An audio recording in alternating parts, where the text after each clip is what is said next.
Olá, seja bem-vindo mais uma vez para a segunda aula.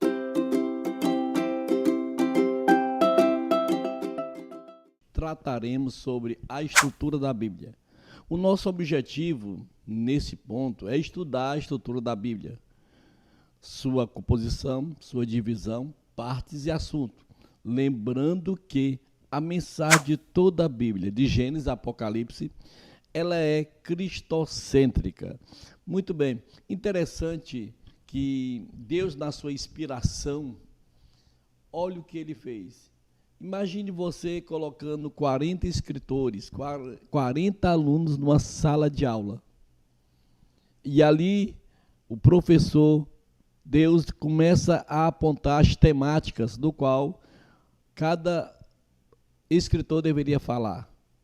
Por isso que a palavra de Deus ela é interessante. Por quê? Porque Deus usou homens em épocas diferentes, funções diferentes, e todo o seu tratado há apenas uma temática. Ela é cristocêntrica.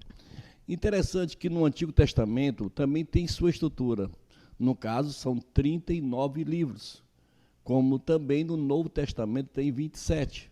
Mas vamos tratar aqui dos 39 livros e seus 4 grupos principais que lá estão contidos. Por exemplo, existe o grupo, primeiro grupo, a lei, que vai de Gênesis a Deuteronômio, que são também conhecidos como Pentateuco, como também Torá.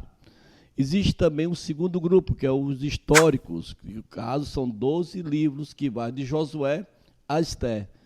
E dentro desse campo, desse grupo, do segundo grupo, aparecem também alguns períodos. Por exemplo, existe a teocracia. O que é uma teocracia, né? Deus governando. Depois vem a monarquia, que é o período dos reinados de Saul, Davi e Salomão. E existe o terceiro grupo, dentro desse grupo, esse terceiro período, que é o período do visão do reino e cativeiro.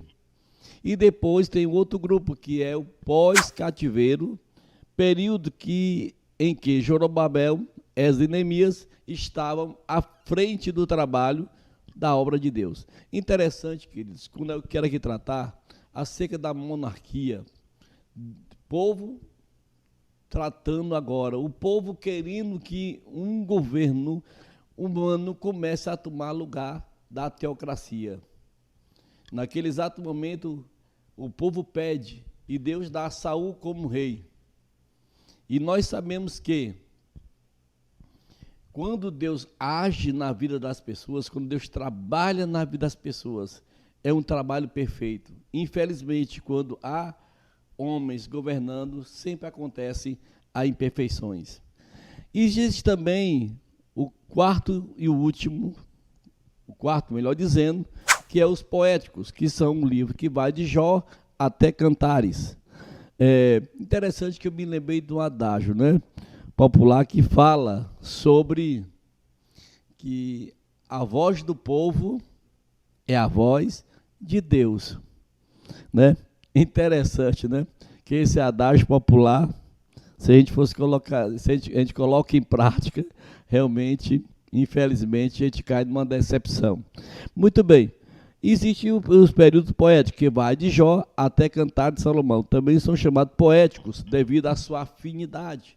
Uma curiosidade eu quero dizer para você no Salmo, o Salmo 119, que ali aparece os alfabetos hebraicos. Interessante que dentro desses alfabetos hebraicos também não tem só isso, você vê os paralelismos que existe dentro do romance, que ali é apresentado de forma poética, onde é externada, né, tanto a criação como também a perfeição da obra de Deus para com a humanidade. E agora quero também falar do último grupo, que é os proféticos, que no caso são 17 livros, que vai de Isaías a Malaquias. São divididos como profetas maiores, que são 5, e profetas menores, que são 12, não é isso? Que com certeza nós estaremos na aula ao vivo, tratando com mais a profundidade acerca desse assunto. No Novo Testamento e sua estrutura, São 27 livros. Estão também divididos em 4 grupos, né? Olha aí que interessante. E de acordo com o assunto que pertence.